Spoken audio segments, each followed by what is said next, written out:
My name is Dr. Tarab Rai from Franklin.DentalCare and Dentures, and I wanted to make a video today about why it is so very important to try to improve your nutrition. So, in dentistry in particular, in what I tell my patients all the time is, listen, there's two parts to your health. There is your hygiene, which gets rid of your plaque, which makes it so that your breath doesn't smell bad, and then there's also the things that you eat. And most of the time, doctors don't talk about the nutrition thing because they assume that you guys don't have the skill to improve that in your life. I say if you have the basic information, you'll probably get into a state where you might want to try to change, and so I'll give it to you. When it comes to nutrition, one of the biggest things that I see a lot of people overeating in the food triangle is carbohydrates. And if you've seen any of these people in movies that are super fit, or any of the bodybuilders, or any of the people you just see in life that seem to have a lot of energy, there are people that are trying very, very hard to reduce the amount of carbohydrates that they're putting into their diet. In fact, in the green zones, the areas where in the world that people live the longest, as it turns out, they are also on a slight carbohydrate deficit, meaning basically their rice and bread and chips, anything you can think of that has carbs, wheat in it, is going to make it so that your system is kind of bloated. And if you're trying to lose weight in any capacity, that's also a phenomenal thing to start trying to cut out in your life. Now, the reason that I say this is because carbs are incredibly addicting to eat, okay? Like all of the snacking, all of the Cheetos, or all of the things that we genuinely just enjoy snacking on are very carbohydrate and usually sugar heavy.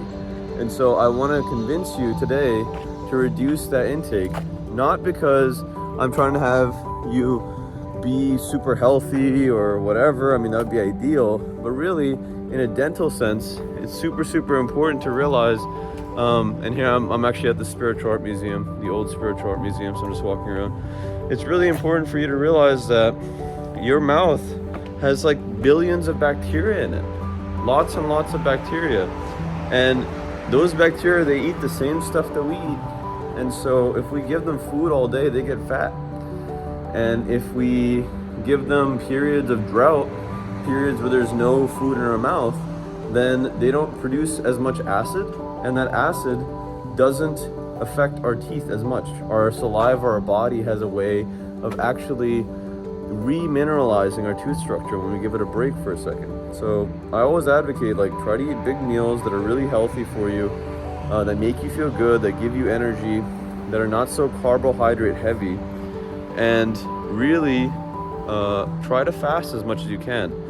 And that intermittent fasting thing, for me, when I got into fasting, I was raised Muslim, so there's that.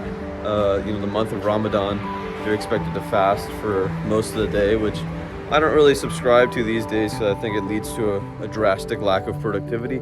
But basically, the mechanism of fasting actually came from one of my good friends whose mother fasted a lot. And so he realized that when he went for 12 hours of fasting, he started feeling just different. It was like there was almost an energy that the body gives you by virtue of not eating. It's things that I think we've lost as we've gotten more and more processed in our approach in life. But if you think about it, in the old days, it was very, very important to be able to maintain whatever energy levels you could, because that had a drastic impact on whether or not you could feed your family, or whether or not you could actually just survive. And so our bodies are built to allow us a tremendous amount of sustainability despite having a bunch of food. And so I think a lot of us have this mentality where, like, okay, I'm slightly hungry, I should probably eat something. And it's like, you don't really need to. And the more we kind of start thinking about that, the more we start realizing that there's a lot of things in life that we're kind of doing in excess. And so I wanted to make this video to at least give you some level of understanding that, first of all, carbohydrates are not great for you. They tend to be the thing that actually keeps making you come back, because they just break down into sugar consistently. And on top of that, There is a very, very important thing that I wanted to talk to you about sugar. The thing about sugar is, listen, there is something in your brain that's telling you, hey, I need to go and get that snack right now. It happens to me sometimes when I have a bunch of cookies sitting around the counter. So I always say to myself, like, okay, how do I make it so that I am less likely to consume the thing that I don't want to consume? Well, the first step is just not buying it, not letting it into your environment. And if it is in your environment, finish it out in a healthy way. But the next time you pick something up, a snack, make it a little bit healthier, right? Grab a bag of nuts, grab some berries, grab some blueberries, grab anything that could, bananas, right? Grab anything, a fruit, any sort, something that can satisfy that sweetness. Yeah, I know it's not the same sweetness, I understand that, but the reality is, if we don't get into the habit of feeding ourselves things that are actually good for us and put it into our environment, we're not encouraging our our innate primal brain to go and have those things, to go and eat those things. So the other thing is, if you have kids, and we're going to start seeing kids at the practice soon, if you have kids, you know, introducing them to new foods, vegetables, fruits early on in life is a great way for them to have a diverse palate when they're growing up. So they don't have to be in a situation where they're 25 and they haven't tried something, and by virtue of not trying that thing, they'll never get, you know, access to something that might be really, really healthy for them. Avocados, great fat. You know, and I can understand that in certain places there's a bit of a food drought.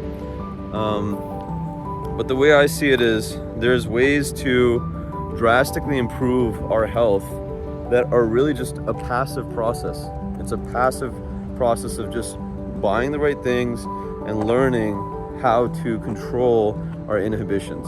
I call it Batman training because that's who I want to be. I want to be someone that's very reliable and someone that's a good human being to myself, someone that loves myself.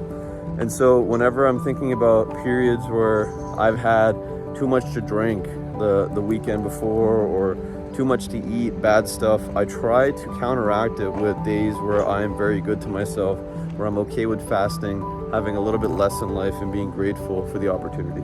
So hopefully this finds you well. Hopefully this convinces you to start thinking about your nutrition a little bit more, and how honestly just little steps make all the difference in changing that part of ourselves, and it makes us feel a lot better. I mean, I had a lady at the practice that gave up Mountain Dew, and she made a video for me, which I'll post on the social media, and she said, you know, like, I stopped drinking Mountain Dew and all of these different aspects of my life changed and made me feel better, right? I think at the end of the day, we're just looking for a little bit of control in our life to make ourselves feel like good about waking up in the morning and doing the things we need to do. So give yourself that pleasure, you know, give yourself that love that's like, dude, I said I'm gonna do something, let's try it out. Let's just try it out. I mean, it's one day, right? It's 1 week, it's 1 month. I mean, you're gonna live a long time. Try it out. So this is Dr. Tarav Rai, hopefully giving you some wisdom on this beautiful Wednesday morning here in Franklin from Franklin.DentalCare and Dentures. Please comment, let me know what you think. I'm very curious. Like, subscribe, you know, share this with anyone that you think might be benefiting from a little nutritional stability perhaps in life. And I'll see you over here. We're still taking new patients at Franklin. We're trying to get a bunch of kids in because I want to hire a pediatric dentist so I can help people. We got an endodontist, we got me and Dr. Taj, general dentists, and we got some awesome staff. So come on by and we'll see you soon. Take care of yourself.